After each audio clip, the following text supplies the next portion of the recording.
and welcome everybody. My name is Liz Dunham. I am your host today. We will be getting a tour from Paul Cappiello at Yew Dell in Kentucky. Looks like a beautiful day there for him.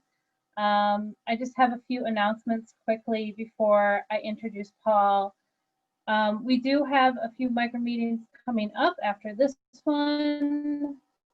In December, on the 3rd, we will have conifer production at Foxborough. And Foxborough, if you haven't been there, is a great place. And Dave has a ton of information for you, so don't miss that one. And then micro meeting number 6 is how to grow horticulture, support winners of our education board. The IPPS Foundation are going to present the winners of the foundation's scholarship. And if you were at our summit, you know the level of students that we have, so that should be a great presentation there. Looks like Brian Becker is going to moderate that one, so I'm off the hook that day, so I get to just sit and watch, which will be awesome. I also want to let you all know that we did have a IPPS North American Summit. It was in conjunction with the Eastern region, the Southern region, and the Western region. If you happen to miss that and you are a member, you can log on and find that on our website. I'm not sure if it's all up yet, but it will be shortly if it's not. So that's a really great benefit for a member on top of all the other benefits that you get as an IPPS member. So if you aren't already, I highly recommend that you log on and become a member today, because I have gotten so much from it. I have learned more than I ever would anywhere else. Okay, so let's see here. Today we will be with Paul Cappiello.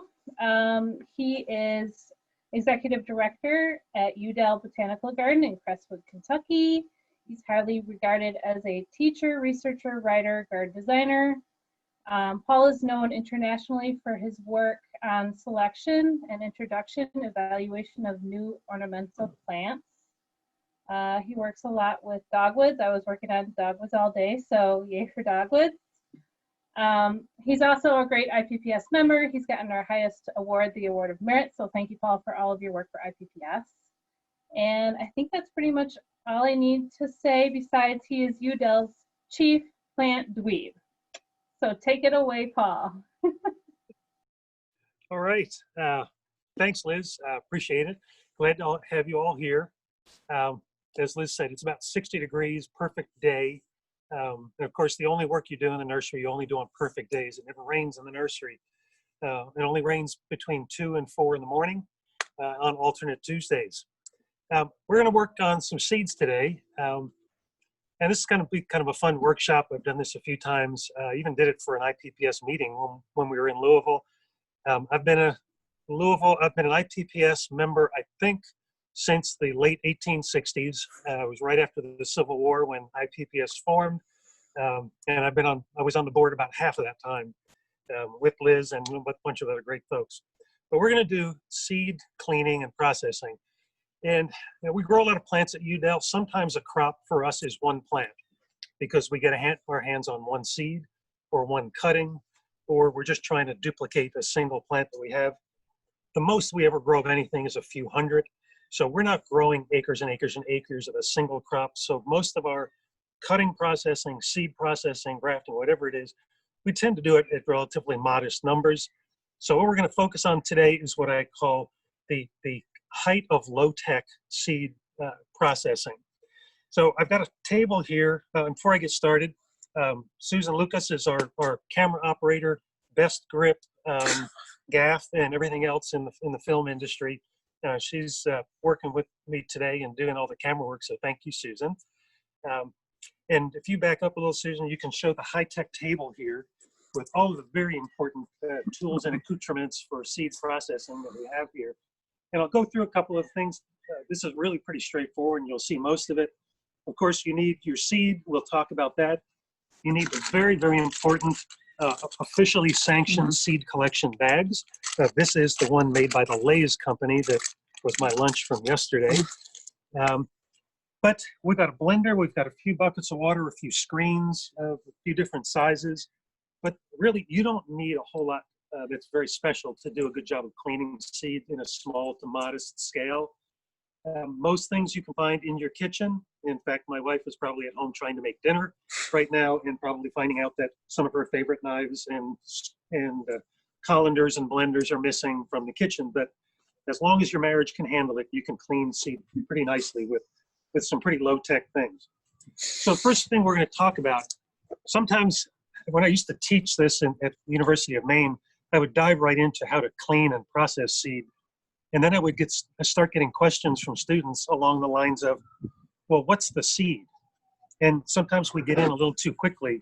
So here we have a flower head from an Annabelle hydrangea. And if you've ever tried to collect seed from Annabelle hydrangea, I'll clip a few of these off so you can see the inside.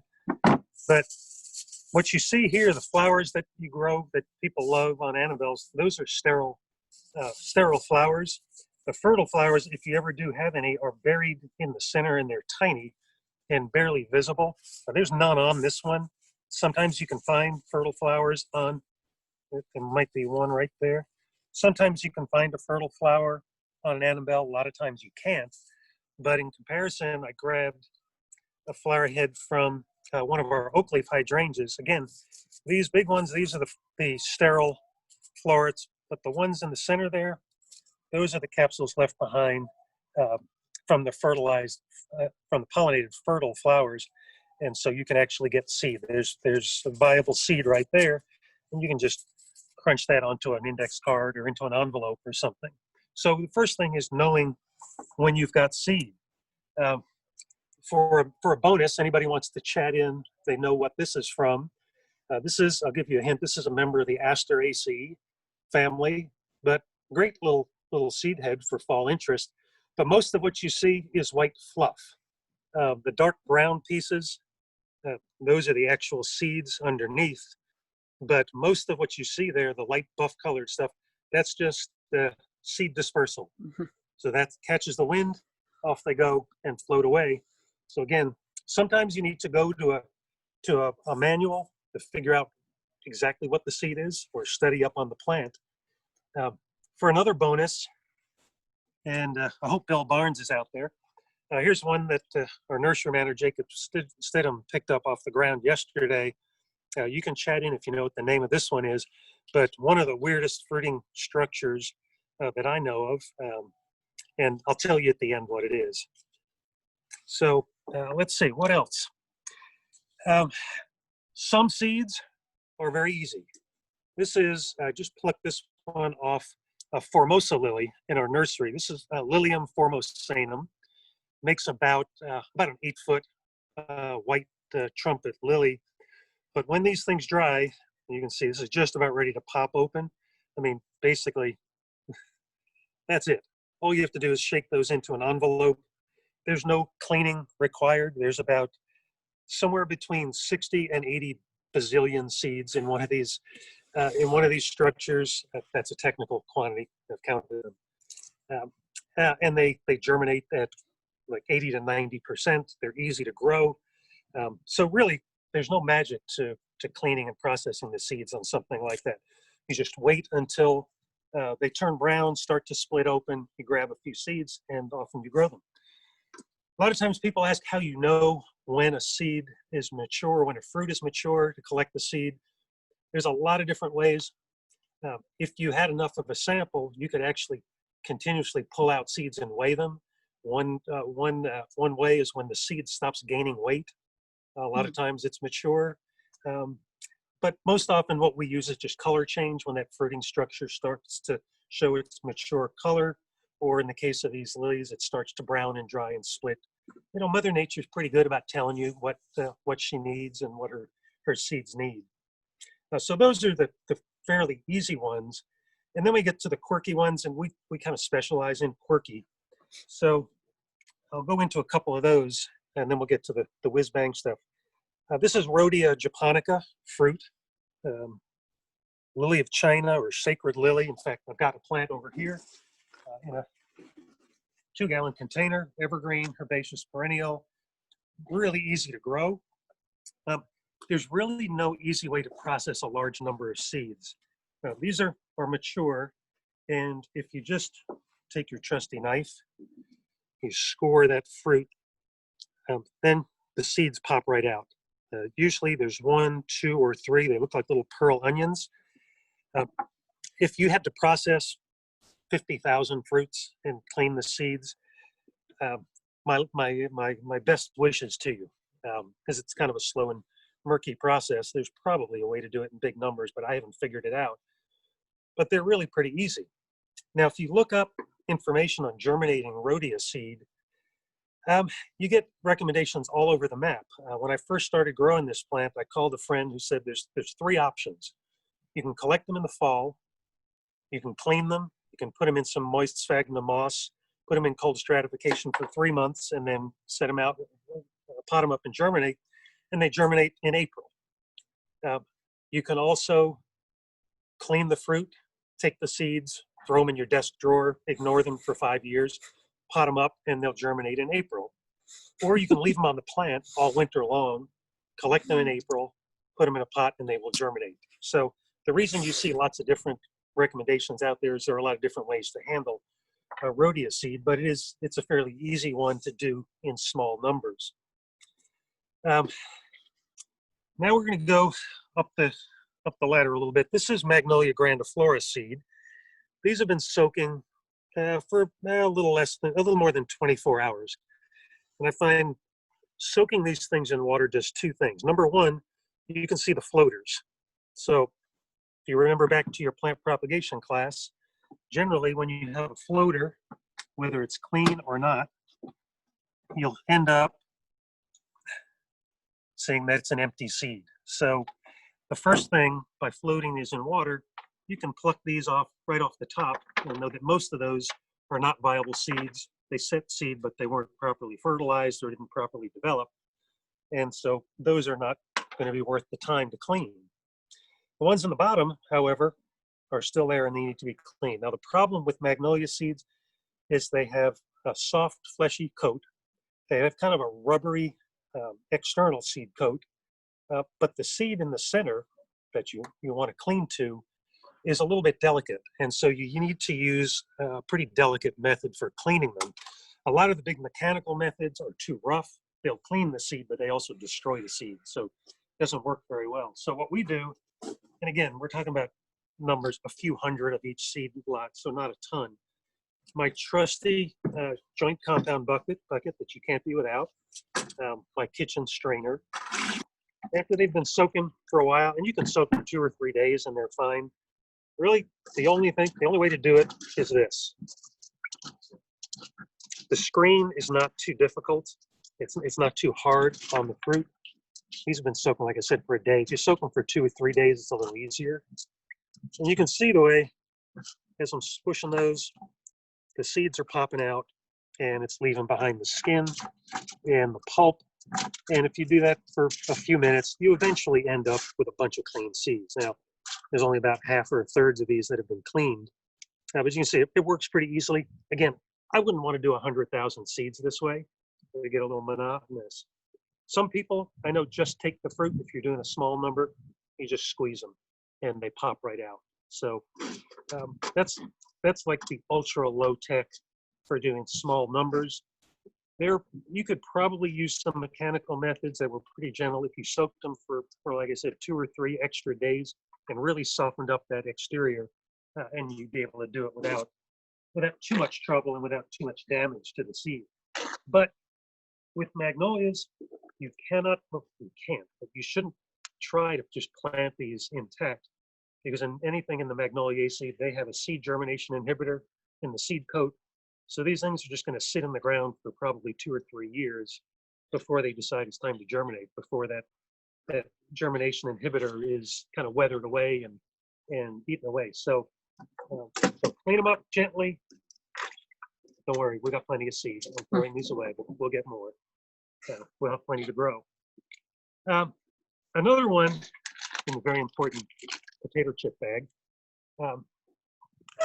is a plant that I love that's frustrating to grow from seed because a pretty big percentage of the seeds are hollow, much higher percentage than that magnolia. This is, here's a cutting, Lindera glauca variety salicifolia or Lindera angustifolia. It goes back and forth all the time. I don't really care. Use whichever name you like. Great kind of small tree, large shrub, outstanding kind of sugar mapley, fiery red orange fall color. And the fruit are these little black affairs with a small round seed in the center. But usually about 80% of these things are hollow. It's very frustrating. So again, what I do with these, before I waste a whole lot of time, trusty bowl, trusty bucket. And if you look at these, you can probably see it well from the side and or the top. But you can see most of them, the vast majority of these things are floating. So they're not going to be any good at all, unfortunately. So those, we're going to scoop right out of the top. And actually, they don't squirt across the table. We can take one of those floaters, cut it in half. And I don't know if the iPhone will be able to pick that up. As you can see that that's hollow. There's nothing in the center. All you have is seed coat. But if we go down, now this is the drum roll. If we're doing this right, take one out of the bottom. There you go. Nice white, healthy looking center. So that's what you want. So a nice big bowl, you can float these right off the top. And whatever's left, at least with the majority of them, should be in pretty good shape. This is another one of those that you really have to be gentle with. The seeds feel like they're real strong, real hard, but you put these things in a blender and you tear them up pretty quickly. So there's the seed. It pops out pretty easily, but it's small and slippery and kind of a pain to work with. So this is another one that we would give a kitchen colander treatment, and it actually goes fairly easy. You just, sometimes it helps if you use something that gives you a little more friction, but paper towel, you just run them through. These are being a little cranky, but you can see they're starting to come apart now. And you just keep rolling them back and forth, and you'll eventually get some nice clean seed. There's a few in there in the bottom. If you want to get in there with your hands, mush them up a little bit. This is not a clean process. So plenty of ways. And there you go. You've got a few clean seeds down in there and some empty pulp. So another exciting way to clean. Now, to me, the most fun is when you use lots of blender power. This is Viburnum dentatum, arrowwood viburnum.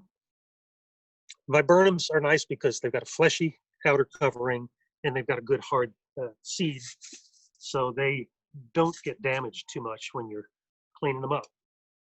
What we do with the blender, we're going to throw a little water in here.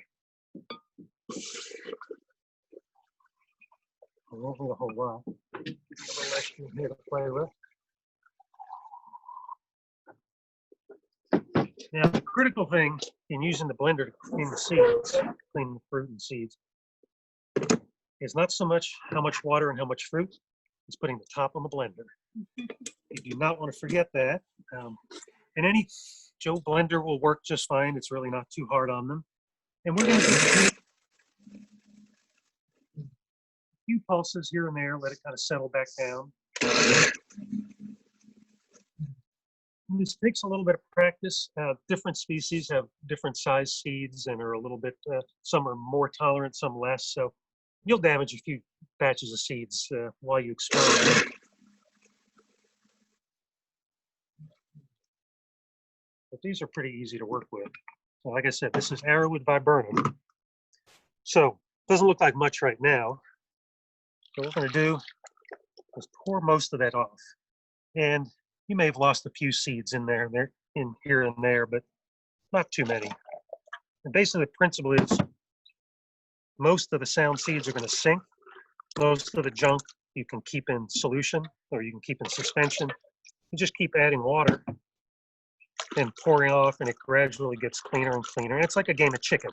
You know, the faster you pour, the more junk you get rid of. The slower you pour, the more seeds you lose. And eventually you get to the point where you can do this pretty quickly and get a really clean batch of seed. And you can see there's a few seeds floating off there. Those are either hollow ones. They might have a little bit extra pulp left on them. But you don't mind losing a few as long as you get most of it.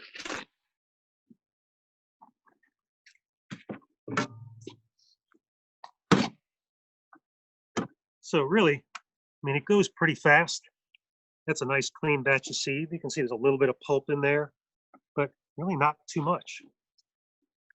So those you can then decide if you need to do some scarification, you can do that. If you need, if it doesn't need scarification, but it needs cold moist stratification, you throw them in a little sphagnum moss, a little moisture in a Ziploc bag in a cooler for a few months. These really don't need much. When you get practice at this, one thing that's nice is once you get to know a species and what the seed can handle, if it needs a little scarification or breaking of that seed coat, leave them in the blender a little bit longer, and most of the time it'll break up that seed coat just enough for you, and you can get good germination out of them. Yeah. There's a batch that I did a little earlier today when we were just testing that out, and you can see most of them have dried off now. A lot of that extra pulp that was left behind has sort of adhered to the paper towel, so you just loosen up your seeds, and then you can just pour them off into whatever you're going to use, whatever you're going to process them with. A lot of that junk stays behind. Now, if you want to get them really clean, if you're a real stickler, you can throw them back in a bowl of water again. And we'll dump this out. We'll give it another shot, and you can really get them good and clean.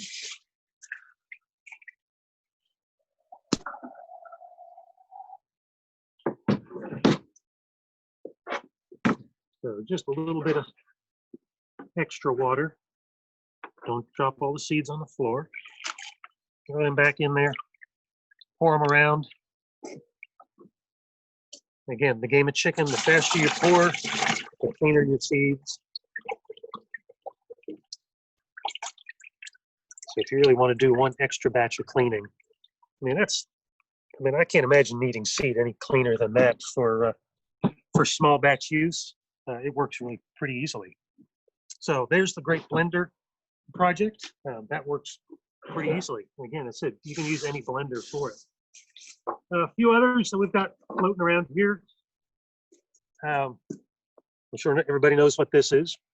Poncirus trifoliata, a hardy orange, or I guess it's now citrus trifoliata. If there was ever a fruit that there was really no easy way to clean and get the seeds out of it, would be this one. Now watch, I'll cut this one and it'll be seedless.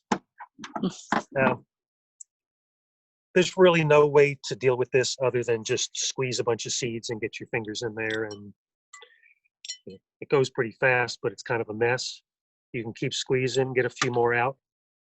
Now, if you're growing hardy orange or Poncirus from seed, or if you're trying to propagate one of the selected cultivars like the contorted flying dragon, there's some variegated forms as well.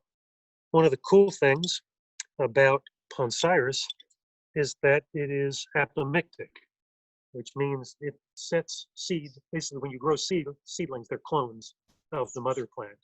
And so if you've got that contorted flying dragon hardy orange, you don't have to worry about trying to root cuttings of big thorny things. You can grow them from seed and they're all clonal, which is kind of a cool little whiz-bang thing. The last one I have here is, this is another very special bag. I think it's from a shoebox. Had to do one conifer. This is the fruit or the cone from pond cypress, Taxodium ascendens, plucked off a tree here on the grounds. And you can see these things come apart really easily. Best way to get to do these, a little bit of that.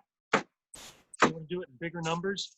Bill Barnes, the great seedsman, taught me you take an old pillowcase, just like Halloween, you throw these in there, you go find yourself a nice wall, bang a few times, and then you end up with a mixture, and I could bang them a few more times, but once I get them even more, but you can say I could have knocked it a little bit harder and gotten some more seed off a few of these, but fairly easy then to separate the seed out from the junk.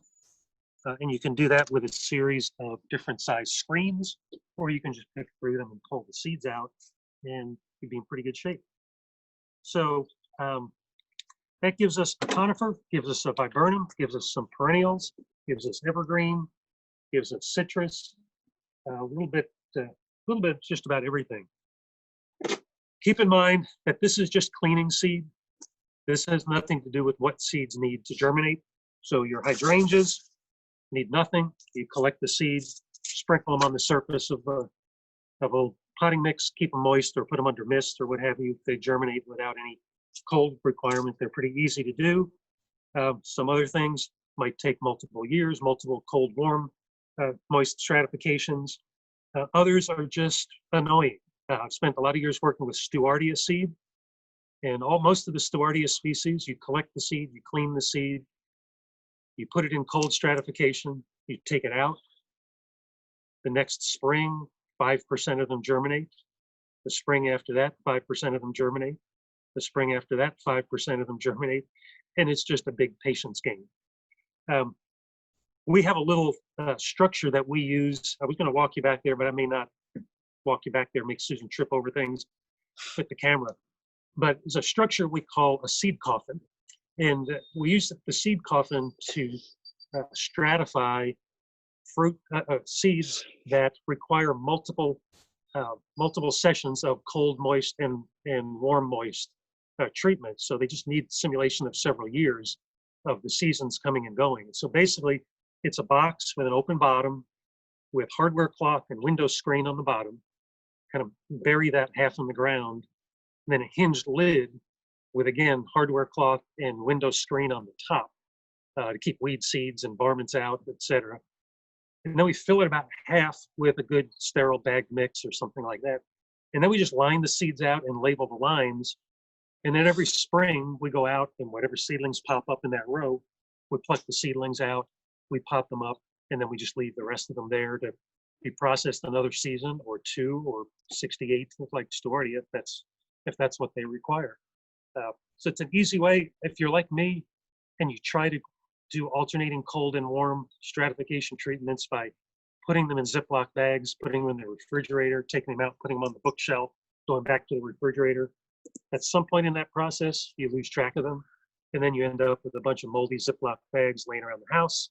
But another one of those things that doesn't go well, just like using the strainers and the colanders and the blenders from home. So the seed coffin, we came up with a number of years ago. It's been one of the better things that we've come up with for those multi-year seeds. So lots of seed treatment. Questions on seed processing or seed cleaning? If there's any chat questions, or Liz, if you've got any questions, we can do that now. Otherwise, with whatever time left, we can take a walk around the garden and walk around the nursery, whatever you like to do.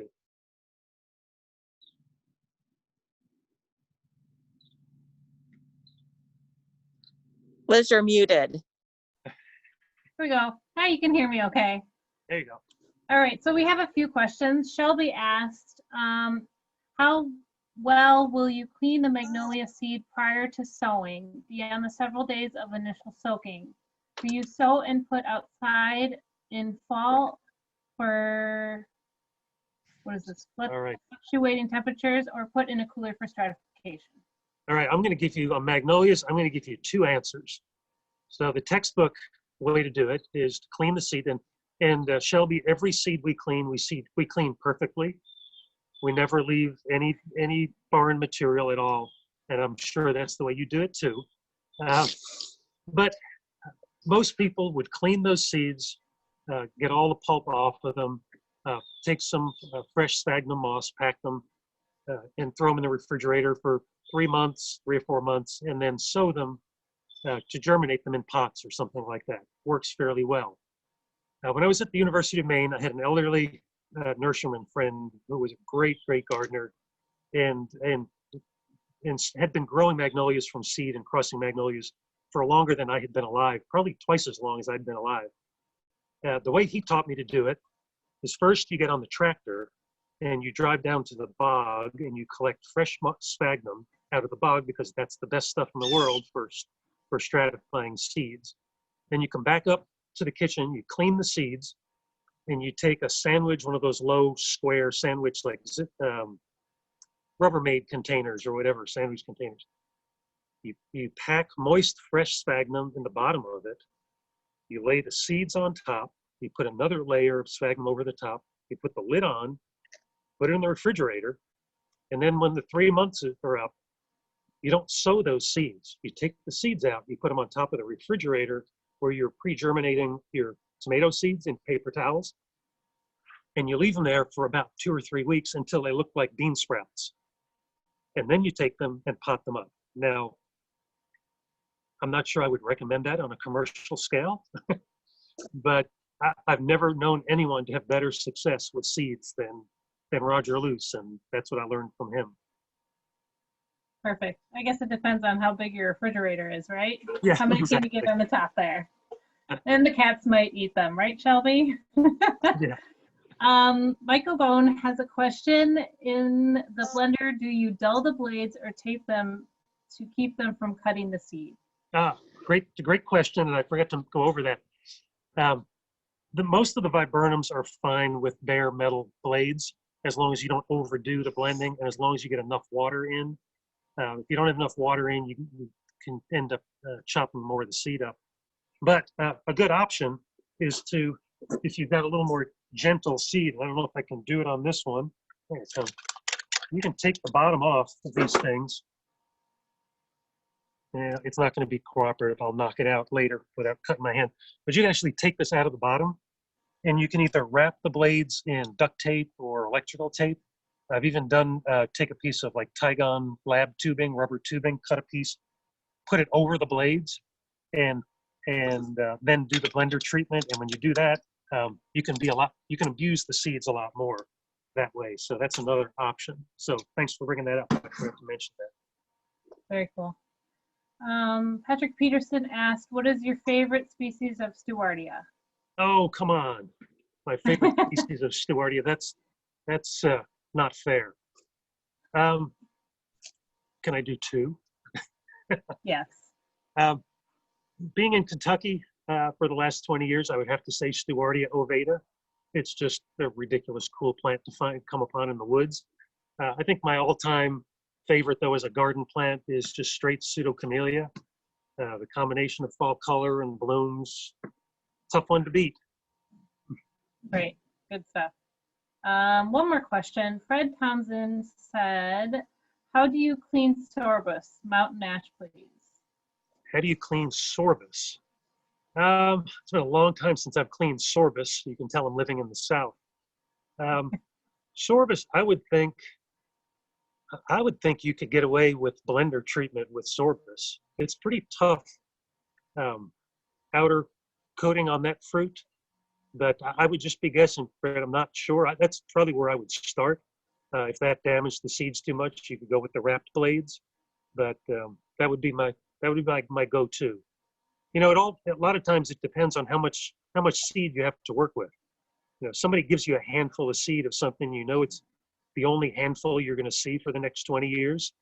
Then you sit in front of the TV, you put on a ball game, and one seed at a time, you clean those puppies in the gentlest way possible. But if you're standing in front of a tree that's got 75 pounds of fruit on it, and all you need is 12 seedlings, you can experiment a little more. Sure. And I'm sure you've never sneezed or something and gone searching for seeds on the floor, right? Oh, never. No, Right. especially things like search the phyllum seed, where there's like 200,000 seeds per gram or something like that. It's ridiculous. Great. And then we just have one comment here from Bill Barnes. He said all oddball leaf was most likely Hellwingia. Hellwingia. Bill wants to know how to clean Hellwingia seed. Was that the question? No, he thought that's what the plant ID question was. Oh, the plant ID. Yeah. Sorry, forgot all about it. Here it is again. This is Fermiana simplex, parasol tree. I don't know, what's other common names? Wax tree, this goes by a number of common names. We have one in the garden here. I never, ever thought it would live the winter. We planted it. We kept it in our hoop house for 4 years, just because I wanted to see how long we could keep it alive in Kentucky. And then I found that Steve Foltz up at the Cincinnati Zoo has a couple of big ones. So we planted it out on the grounds. And the first winter, it died back to the ground, but the next 4, it didn't die back. And so now it's what, 375 feet tall, Jake? It's taller than our two and a half story office building. The first year, I think it grew 16 feet. So Fermiana, definitely an oddball. Awesome. See, the things you learn traveling around for IPPS, right? Absolutely. There it was in Cincinnati. Great. So those are our questions for right now, and I'm sure we'd all love to have a quick tour. Okay. What I'll do is I'll grab the camera and I'll just go for a walk and show you a few funky things that we've got on the grounds. And I'll try to remember not to swing this around too much because I know it makes you dizzy. First of all, you can tell what our horticulture crew has been doing today. Can you tell what season it is? Getting ready for Christmas on the grounds and lights and various other things. I will take you into our horticulture building, our work building, get some lights on in here. I do want to show you one very special thing. These are, when we designed this building, we spent a lot of time and a lot of money designing our bulk media storage bins to go under our processing tables. And this is them. We basically designed the tables so there's a 1/2 inch of clearance over the top of your standard 44.5 gallon brute Rubbermaid container on rollers. So that's worked out quite well. Let's see. We'll go out to the gardens and we'll pick out a few plants. The sun's setting on us a little bit, but we've got some good things out here. So we'll go for a little walk. And because I have the camera, we'll start with a viburnum. One I'm walking up to right now. This is viburnum. It's a Burkwood Viburnum. This is one goes under trademark American Spice, Andy Duval. The cultivar is Duvon or Duv1. This one I really like. It's like a more compact Jedi. As you can see the color on it, it's really great. And I'll get in close just to give you an eye of the scale of the leaves and how much smaller they are than your typical Jedi. So it's a finer texture one, but I think it's a real nice form and one that we haven't seen around here very much, but we really love this specimen. It's a beauty. Down below, you see our big event pavilion in the background. What you see, the yellowish tan in front, Hamsonia, that's not Hubrichtii, but that's Tabernet Montana variety salicifolia. And that's a form that we've been growing both from seed and from cutting for the last few years. That's really done incredibly well for us. The evergreen in the center, for the evergreen folks out there, that is Taxus. I believe that's Flushing, one of the real tight, upright ones. See what else is blooming out here. The Lespedeza Thunbergia, that's Gibraltar. That's met its match. We had a good freeze the other day, so that's about gone. Last remnants of some of our garden mums. This is single apricot. It's just finishing up, but this plant, I have to say, it was loaded with blooms this fall and last.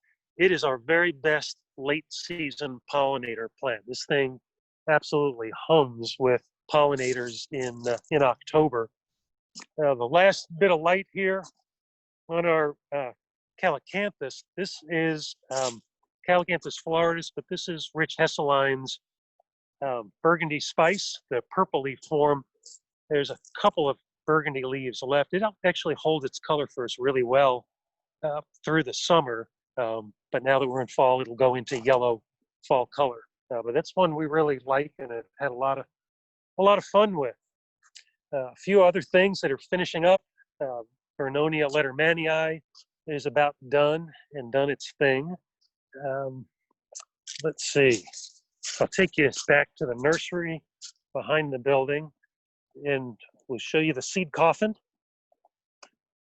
That's had a lot of seedlings come out of it over the years. And it's really nothing fancy, just basically a big plywood box. And the top just hinges and pops out. And and we plucked the seedlings off. One of our ground beds, this was one of Theodore Klein's old ground bed greenhouses. And when we took over the property, the glass was all gone and fallen out of the frames. We took down the structure, put up these, bent these hoops. And this is sort of our little nurse bed. We keep things in here that we're just getting started on, or we just have one or two to play with. And see, here's our Formosa lilies again. There's, anybody need any Formosa lily seed? We have about 500 million. But this turns out to be a nice little spot. Some epimediums, some oddball polygonatums. I have no idea why that big oak leaf hydrangea is in there. It's been happy. And then one of our other, this is one of our, another one of our sort of our hospital beds in the nursery. This is a great Eagle Scout project, railroad tie raised beds.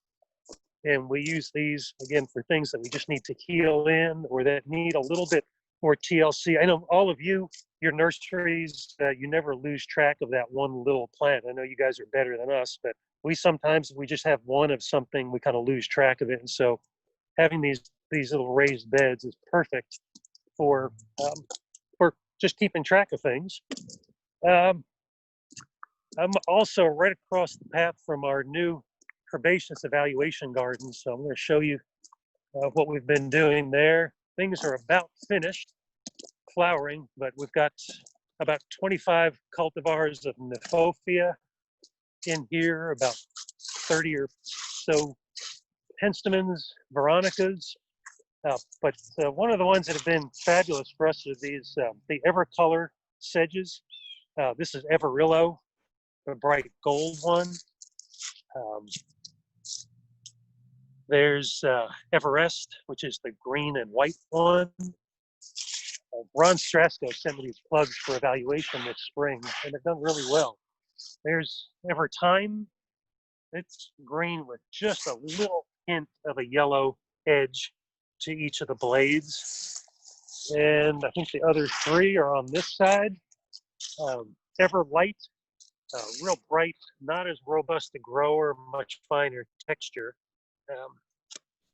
So it's really not nearly as vigorous as the other ones, but still holding on well. We then have Eversheen, and I had not grown this one before, but another gold and green. This is Gold Center. And then Evercream seems to be a little more vigorous than some of the others. This is a white-edged form. So all six of the varieties, it's kind of nice to put them all in one place. And we've got space here to do a whole lot of variety trials. It's been kind of fun. Right across the path, always nice to catch things in bloom in November. And it's awfully hard. This is one of the new Millennium Delphiniums, the dwarf stars. Kind of nice. Still got a bloom going. Honestly, anything that starts with the letter Delphinium that's still alive in the fall in Kentucky, that's a pretty good deal, and we're pretty happy with it. And the last one last plant I'm gonna show you over here, it's not in leaf anymore, but it's one that Tim Brotzman sent us a few years ago. This is a little dwarf kusa. I've grown a lot of dwarf kusas before, but this one actually flowers and fruits. May be hard for you to tell the scale of this thing right now, but it's probably 4.5 feet tall. We've had it in the ground for 3 or 4 years. Grows maybe 3 to 4 inches a year, but a really nice little one. I don't know if Tim has named it yet. I have to check with him. And then I'll finish off. This is the back of our glass greenhouse that we use for propagation and display at Yew Dell. And that's our north slope of the roof, which is our green roof. And yes, what they say about green roofs is true. You can put anything you want on the green roof, but 3 years later, it's all sedums. So might as well start out with sedums. All right, Liz, do we have any more comments or questions while we've been walking around? We do have a few. Okay, go ahead. Okay, so do you ever use a detergent wash on some seeds? Do I ever use a detergent doing what? A detergent wash on your seeds. Some things detergent wash can help clean, get a more thorough clean of the seeds. So if you use a little detergent, it can help. Some things just like to hang on to lots of junk when you clean them, and detergents can help that a little bit. Okay, next question. Any recommended books on seed collection and processing relevant to the Southern Hemisphere? To the Southern Hemisphere. Phew. That one I think you got me on.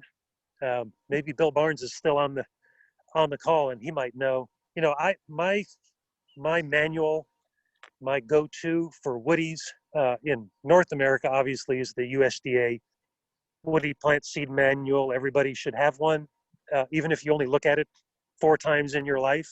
It's the best thing out there. I love it. Okay, we do have some more. Do you want another one right now? So, any other questions? Yep. Do you utilize a calendar for keeping track of what is moving in and out of stratification? Fortunately, Jacob Stidham, my nursery manager, is not here. That's what I use. I use Jacob. You know, we tend to do, we process so many different kinds of plants all at the same time. We tend to adopt the position, with only a few exceptions. You either, if you're a seed or a plant, you either conform to what we do or you don't grow here. You know, as I said, a whole crop for us might be 4 plants. And so we're not doing big numbers, and it's awfully hard to keep track of a million different things with everything else we have going on. And so we tend to collect seed throughout the fall. Then we clean it all. We put it all in stratification if it needs it, and it all comes out at the same time and gets sown in, you know, one of maybe 3 different germination scenarios. So we really try to whittle things down to big categories of treatments. Okay, perfect. Delegation. That's what a director does. We'll do one more question here. How often do you water the seed coffin? You know, we really don't water the seed coffin. We figured that the seeds, you know, seeds need multiple seasons of, you know, warm, cold, whatever they get sitting in the seed coffin is what Mother Nature gives them, is what they would get when they're sitting out in natural conditions. So, I mean, if we go 2 months without a drop of rain in the middle of the summer, we might throw a little water on it, but we don't go out of our way to do anything special for it. Okay, perfect. Do you want to do a little bit more of a tour, Paul? Sure, if you like. Tell me how much more time we have, and I'll. We've got about 10 minutes. Okay, good. I will go for a plant walk and hit a few general things. For any of you who've ever grown Viburnum macrocephalum, you know it tends to like to bloom in the fall. I don't know why people don't buy that plant. It's a hard one to sell, but for a large screening mass, I mean, the thing gets 10, 12, 15 feet tall or more. Pretty outstanding plant. We love it. We root thousands of cuttings. We sell one every once in a while. Not too many of them, but it is a good plant. Another nice little one that we've really done well with all the hydrangeas out there. This Paniculata Bombshell. Obviously, it's out of leaf now. It's just dried flower heads.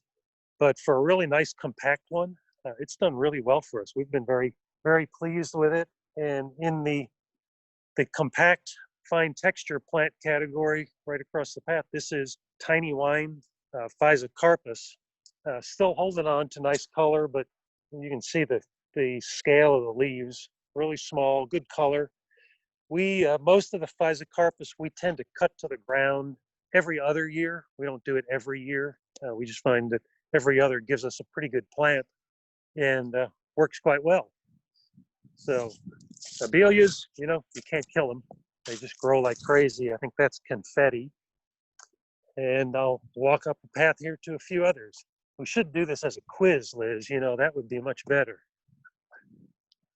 But we'd have to master the chat thing. A plant that I've always loved that we've put in here through some raised planters outside of our glass house. See if I can get out of the sun, kind of hard to see.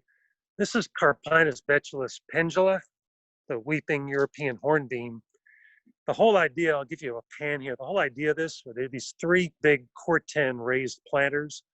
And the idea was we were going to put 1 or 2 in each of these planters and prune the living daylights out of them in the winter so that they would look like the antlers on the Grinch's dog. And then just have them regrow in the summer. But it is so incredibly vigorous that we're going to actually have to take them out of here because they're just making gigantic blobs. Just way too much material, but an outstanding landscape plant, just a little too much of a plant for this space. But I like the color. I love the texture and the form. Really an outstanding plant. And we've got a couple of mature specimens in the ground, so we're not worried about losing these. Anybody's in the market for a nice size weeping hornbeam, let me know.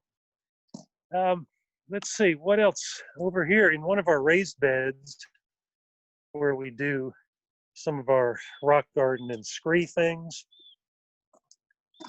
Here's a good Orostachys. This is, I think this is Fimbriata, just finishing blooming. And I'll show you down at the bottom. These are just little tiny rosettes all summer long. There's really almost nothing to them. And then usually about the end of September, 1st of October, they send up these big spikes of creamy white flowers that kind of fade to a reddish brown, highlighted right now by little Christmas lights in the background there. But this, to give you an idea of the drought tolerance of these things, this knee wall is maybe 3.5 feet tall. It's filled with 3/8 inch diameter pea gravel, and that's the only thing that's in there. And these Orostachys have been here for probably 6 years. We don't put a drop of water on them. They're perfectly happy.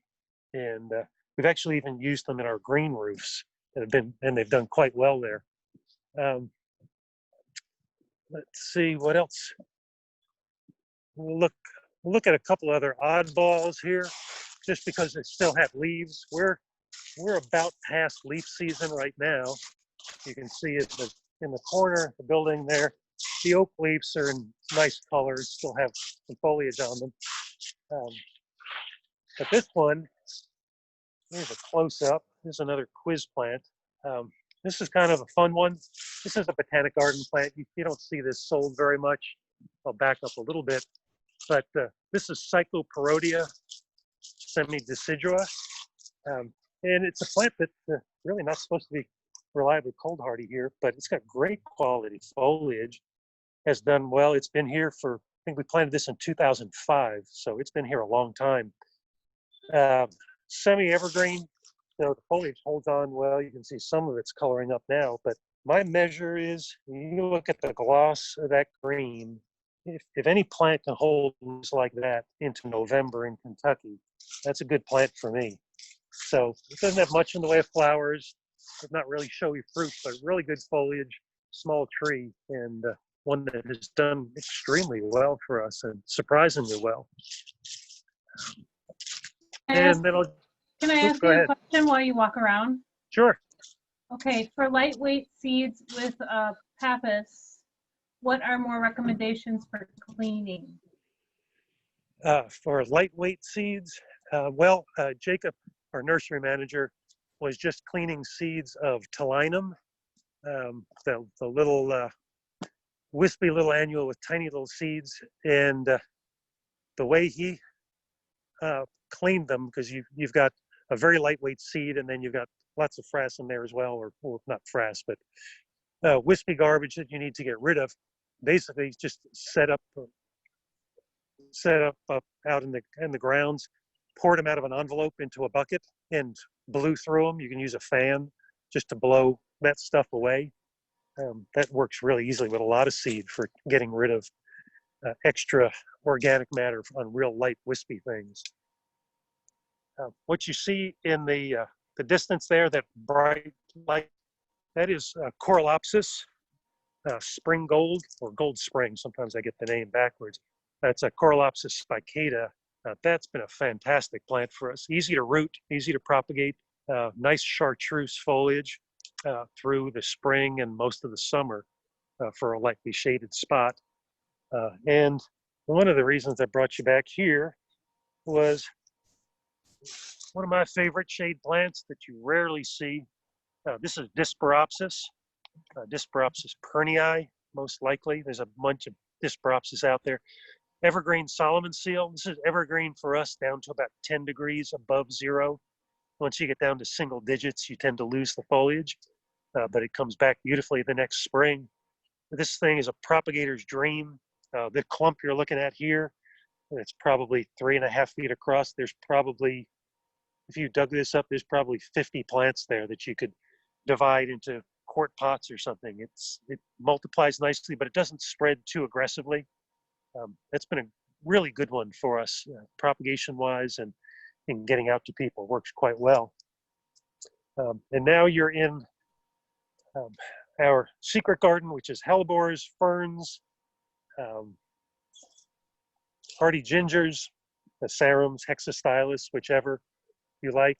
You can see it's the Helleborus fetidus is one that loves it here. People always ask us how you propagate Helleborus fetidus and keep it alive. I don't know how to keep it alive. I know how to propagate it. But what we've learned, here's another one here, they're all over. So we've learned the secret with Helleborus fetidus, which is one of the green flowered forms, is if you get a plant to establish enough so it starts to produce its own seedlings in the garden, then you just leave those seedlings where they are. They tend to germinate where they're happy. Because if you put them where they're not happy, they just root rot instantly. Oddly enough, this plant is one of the most successful in our rock garden, which is all gravel, which gives you some idea of what it needs for culture. Ferns, we didn't get into ferns, but we've got a big fern collection here, and next time maybe we could get into collection of spores and germinating spores for seed collection. But again, we're about winding down for the season. There's not a ton left. We've got some nice all gold Haconocloa here that's just fading at the end of the season. It does well for us. And a few camellias. For those of you southern folks who have to have your camellias, I can give you an idea of what a Kentucky camellia looks like. Here's a plant that's about 3 feet tall. That is, let's see, I'm going to show you that it actually has a bud on it that is alive. This is April snow. That 3.5 foot tall plant, I'm looking at our accession tag, that is 11 years old. So, this is supposedly one of the cold hardy camellias. They are certainly more cold hardy than others, but I wouldn't exactly call them viable landscape plants here. You really need to put them in a courtyard or something, otherwise they just get cooked. The fall bloomers tend to do better for us because you get a little bit more bloom before the flower gets frozen. The winter bloomers, just even if you can get a bud through the winter, they open up, and after about a day they get nailed by a frost, and we don't get much out of them. So this is the extent of Yew Dell's camellia collection. 2 plants left out of probably I'm going to guess 50 or 60 that we've planted over the years. These look pretty good, but then we haven't had winter for the last 2 years. I think last year the coldest day we had was on November 12th. We had 11 degrees Fahrenheit, and it never got any colder than that for the rest of the winter. So it was a strange year for us this year. And then I'll just take you back down our holly alley that's been all wound up with Christmas lights. And if you come back when it's dark, I'll take you for a walk through the lights. How's that, Liz? That was perfect. Thank you. What a treat to see a garden in Kentucky right now. That mom that you showed us, the apricot one, we have that at my family's land in western Wisconsin, which is probably a solid zone 4, and it is beautiful out there. It's one of my favorite things this time of year. I would be interested if anybody on this call, we grow a bunch of those garden mums. the single apricot and the hillside Sheffield pink. We have a constant back and forth argument among our staff as to whether those are two different varieties or the same thing with two different names. Huh. And, Well, I only have the one, and it's a beautiful plant. So thank you for showing us your gardens and some of the tips on the seeds. I am just going to let everybody know that, once again, become a member and you can get all of these recordings anytime you would like.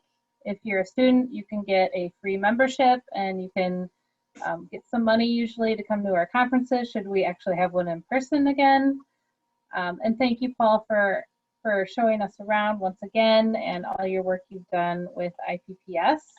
Everybody, please come on December 3rd for our next micro meeting at Foxborough Nursery. We had about 80 participants live today from all around the world, so let's keep this up and keep this ball rolling. Even though we can't see everybody in person, this is really a welcome opportunity to kind of get to, you know, other places that you might not be able to get normally. So thanks again, Paul, and everybody that participated today. Thanks, Liz. All right, bye-bye.